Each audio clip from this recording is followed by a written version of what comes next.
Diagnosis.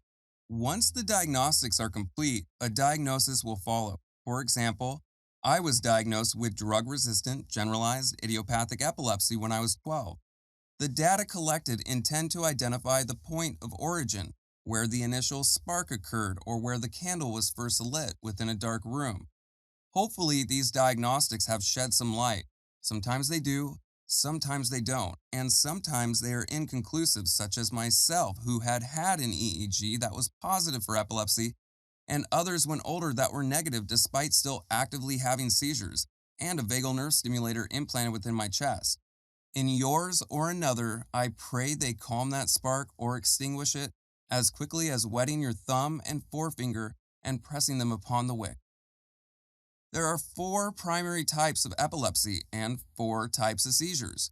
We will start with the types of epilepsy. Generalized, a seizure that affects a large area of the brain, multiple regions. Focal, a specific area of the brain. Temporal lobe epilepsy, seizures originating within the temporal lobe. And childhood absence epilepsy, a childhood condition that may be outgrown and often associated with lapses in attention. The four types of seizures. Absence, or petit mal, for example, you stare out into space and are unable to focus or speak. Speaking from my personal experience, these can be described as auras to those prone to have more severe seizures.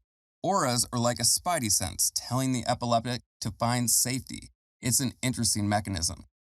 Myoclonic, you may experience uncontrolled twitching or jerking, although you most likely retain consciousness. Again, in my experience, these can be a warning as well. I used to experience these in my right arm and my left eyelid when I was younger, commonly brought upon by a stimulus, for example, flashing lights. If I stopped my actions, I could forgo the onslaught of a grand mal. So listen to your body. Sometimes I try to fight it, and it always wins. Atonic seizures, also known as drop seizures, last for around 15 seconds. They are coined a drop seizure due to a sudden loss of muscle tone and fall. And lastly, grand mal is more commonly referred to now as tonic-clonic. These are violent seizures that consume you in entirety. You will lose consciousness, fall, experience severe muscle contractions for up to 3 minutes or more, and possibly take you days to recover. I am most familiar with these, and to express the severity, here is my experience. Mine would last up to 3 minutes, right about that time when you should call the ambulance, and take me up to 3 days to recover from. I would convulse so violently that my shoulders, in particular my left, would move in and out of the socket again after again. By 22, my arm would no longer stay in the socket. The pain was constant. Upon an X-ray, we discovered that the rounded portion of the humerus that rested in the socket was no longer round but flattened with labral tears and broken shards of bone scattered throughout the joint. A surgery followed, and 7 years later, another to repair further damage. Simply put, your bones may grind.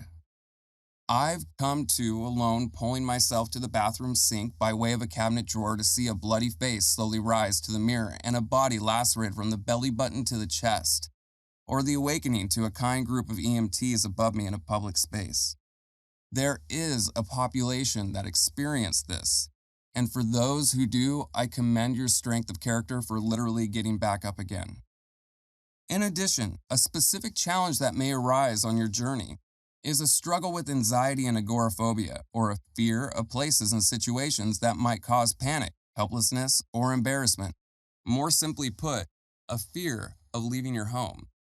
This can be a struggle to overcome, notably if emotional distress lowers your threshold and therefore increases the likelihood of a breakthrough seizure. I've experienced this throughout my life, and it ranges in intensity. When you leave your home, you are no longer in an environment you can control. That control is a comfort. To this day, whenever I walk into a room, I look for corners or sharp things I could fall upon. My best advice is to consider the environment you must enter as a safe place. Train your mind to feel its benefits rather than its negatives. For example, my place of work provides me with a method to maintain my independence. When those thoughts and feelings arise, don't try to stop them. Acknowledge them and tell yourself it's okay to feel them and that they are no longer needed.